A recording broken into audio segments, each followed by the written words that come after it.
Autismको केसमा चाहिँ के हुन्छ भने unlearning is a little tricky. So you have to be very careful while dealing with the child. Because if the child learns, then the unlearning part, we are slightly messy.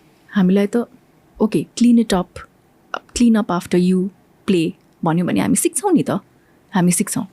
But बच्चाले चाहिँ एकचोटि mess सिक्यो भने autismको केसमा, then unlearning becomes very difficult. Because यो socially right हो wrong हो त्यसको idea चाहिँ अलिकति च्यालेन्जिङ हुन्छ. सो स्पेसल निड्स बच्चाहरूलाई पनि हामी इन्क्लुसिभ भएर चाहिँ होइन सबै स्पेस चाहिँ हामी गर्न खोजिरहेछौँ, तर सबैजनाले त्यही अनुसारको ठिक गरेछ कि छैन भन्ने चाहिँ एउटा ठुलो प्रश्न चिन्ह भयो होइन. फलामको शक्ति र गुणले भरिएको प्राइम बिलेटबाट बनेको कार्बन, म्याङ्गनिज, सल्फर र फस्फोरसको सन्तुलित सम्मिश्रण भएको, आकारमा समानता अनि तौलमा एकरूपता रहेको, गुणस्तरमा उत्कृष्ट हरेक निर्माणको मेरुदण्ड पञ्चकन्या 500 XT र 550 XT.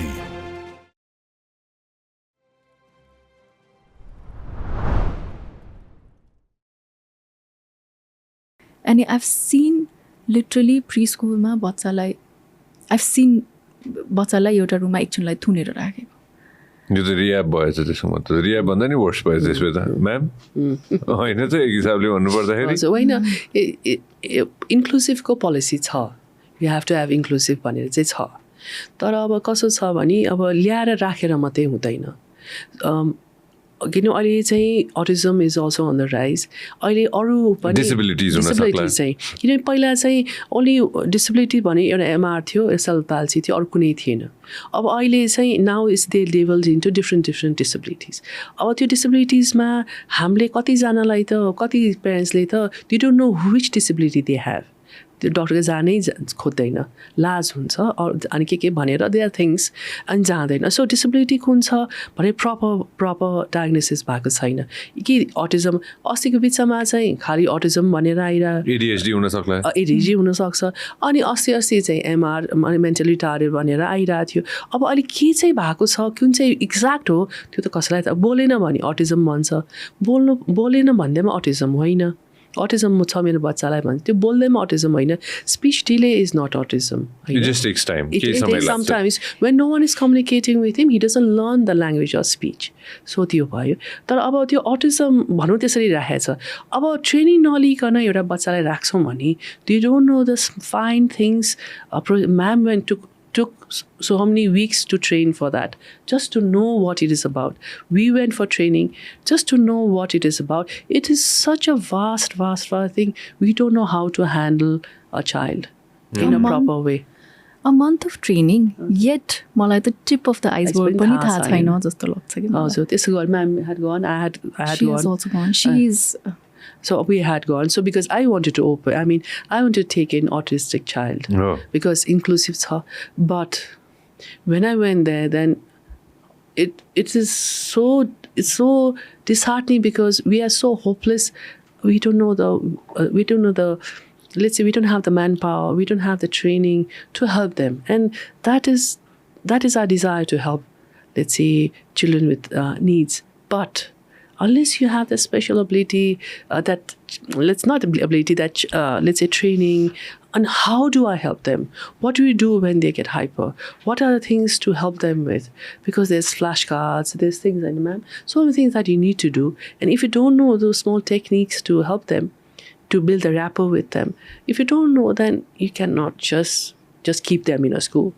And that is important, to have that training, to give time, to make space for that, to give time, let's say space to include that child into the school environment. Very beautifully put. Sorry. Autismको केसमा चाहिँ के हुन्छ भने unlearning is a little tricky. So you have to be very careful while dealing with the child. Because if the child learns, then the unlearning part, we are slightly messy. हामीलाई त okay, clean up after you play भन्यो भने हामी सिक्छौँ नि त, हामी सिक्छौँ. But बच्चाले चाहिँ एकचोटि मेस सिक्यो भने अटिजमको केसमा, then unlearning becomes very difficult. Because यो socially right हो wrong हो त्यसको आइडिया चाहिँ अलिकति च्यालेन्जिङ हुन्छ. सो स्पेसल निड्स बच्चाहरूलाई पनि हामी इन्क्लुजिभ भएर चाहिँ होइन सबै स्पेस चाहिँ हामी गर्न खोजिरहेछौँ, तर सबैजनाले त्यही अनुसारको ठिक गरेछ कि छैन भन्ने चाहिँ एउटा ठुलो प्रश्न चिन्ह भयो होइन. अरू गभर्मेन्टको साइडबाट गभर्मेन्ट रेगुलेसनबाट पनि इन्क्लुसिभको कुरा आयो होइन. इन्क्लुसिभको कुरा आउँदाखेरि चाहिँ त्यो ब्याकिङ छैन कि, ब्याकिङ छैन. अब इन्क्लुसिभ त वी आर रेडी होइन, हामी गर्छौँ पनि. इन्टिग्रेटेड लर्निङ हो हाम्रो चाहिँ. अलमोस्ट अल अफ आवर सेन्टर्समा हामीले we take few students per class we are who are special needs children. However, do we have that kind of HR? Do we have that kind of training which is so easily available that my team completely is able to handle special needs ko bacha? So त्यो training त हामीले हाम्रो साइडबाट खोजेर कसरी गरेर हामीले मिलाइरहेछौँ, that to at least sensitise होस् हाम्रो team, and at least they know what not to do with the child. So that what not to do with the child. त्यति चाहिँ होस् भनेर हामीले हाम्रो साइडबाट चाहिँ we've at least taken in some students like that. Fair.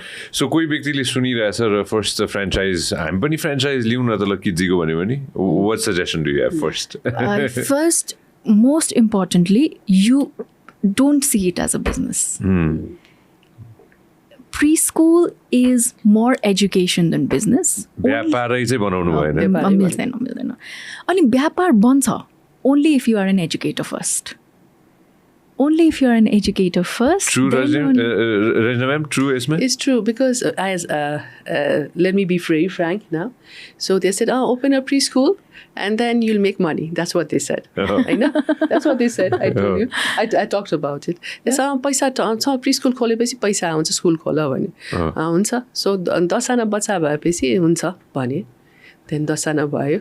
Then he'll say, भएन यो सामान थप यो सामान यो ट्रेनिङ गर यो गर अब 15 भएपछि अथवा 20 भएपछि हुन्छ भन्छ. Then again 20 reach गरे still not there. Then again he goes to all the way till 50, still not there.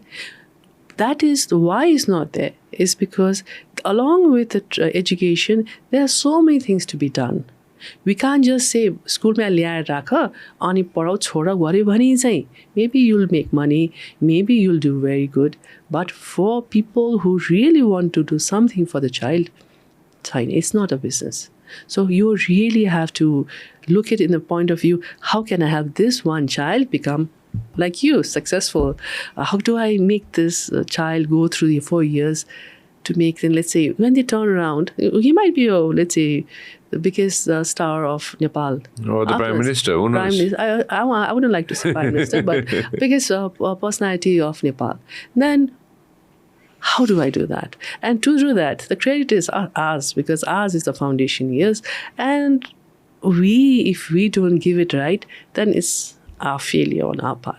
So if we think it in that terms, then I think education is not for everybody. It's only for someone who really wants to.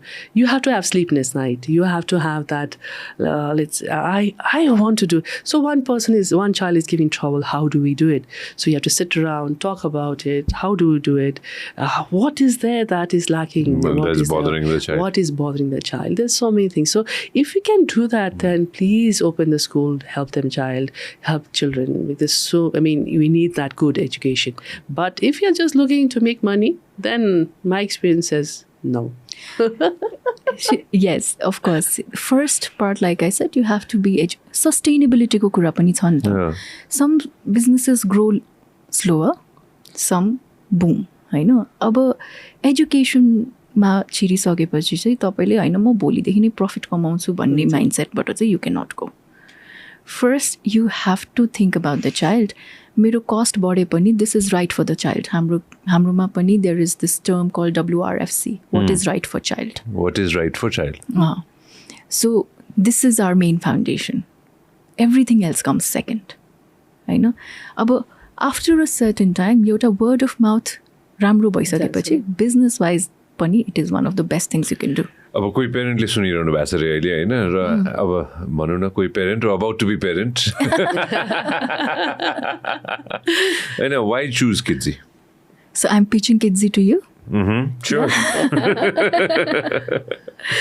So why choose Kidzee? Kidzee matrai ma bhandinë. Why choose a good preschool भन्छु म चाहिँ Okay. हैन because there must be a lot of options around हैन अनि you should explore भन्छु म. You should explore. You should go, you should see the curriculum, what relates with you and your child. You should go around हैन एउटा प्रिस्कुल मन पर्यो admission गर्ने होइन you don't know the market you don't know के भइसक्यो अहिले यहाँ 21st सेन्चुरीमा होइन so first roam around see the environment see how just infrastructure हेर्ने होइन जस्ट इन्फ्रास्ट्रक्चर हेर्ने होइन यस एउटा सर्टन लेभल अफ इन्भाइरोमेन्ट चाहिन्छ एउटा सर्टन लेभल अफ ग्रोथको स्पेस चाहिन्छ होइन but then that is just one part that is not everything and this is the biggest mistake that usually parents do. Infrastructure मन पर्यो झिलिमिली कुरा होइन and we just this is the best school गर्छौँ कि तर टिचर्सको सपोर्ट कस्तो छ ट्रान्सपेरेन्सी कतिको छ करिकुलम कतिको फ्युचरिस्टिक छ होइन केयर कतिको छ म नाम लिएर भन्दिनँ है one of very renowned pre school है मेरै फ्यामिलीको बच्चा भेरी क्लोज मेरो बच्चा उहाँ पढ्नु भएको थियो for first 2 years of her preschool, होइन and she used to always cry नजाने नजाने नजाने यस्तो राम्रो प्रिस्कुल नजाने भन्छ होइन अनि एक दिन म पुर्याउन गएँ बच्चालाई होइन लेट भयो लेट त मैले गर्दा भयो नि त लेट मैले गर्दा भयो पेरेन्टको प्रब्लम हो सानो बच्चालाई त त्यो लेट उसको कन्सेप्ट बल्ल बल्ल बुझिरहेको छ होइन अनि त्यहाँ गएर युआर लेट ब्रेकफास्ट खायो कि खाएन नि सोधेन कि बच्चालाई खाना खान्छ कि छैन भनेर पनि के पनि सोधेन if your late you go to class you don't have breakfast जब कि that attitude you can not have at preschool के तपाईँ पेरेन्ट्ससँग बसेर काउन्सिलिङ गर्नुहोस् तपाईँले एकदमै यो रेपिटेटिभ बिहेभियर भयो भने यसपछि चाहिँ प्री स्कुल हामी गेट क्लोज गर्छौँ धेरै कुरा गर्न सकिन्छ तर बच्चालाई भोकै राख्न त मिलेन नि त सो कहाँ छ त्यो भन्छौँ नि हामीले मटर्नल इन्स्टिङ्क्ट्सहरू त्यो त हुनु पऱ्यो नि when you are having a preschool of that scale this is the basic things you need to know होइन so first thing that comes is safety security care nurture health hygiene होइन these are the first and the most important things तपाईले हाम्रो clip एकदमै enjoy गर्नुभयो होला अब पुरै video हेर्नको लागि चाहिँ युट्युबमा सब्स्क्राइब गर्न नबिर्सिनु होला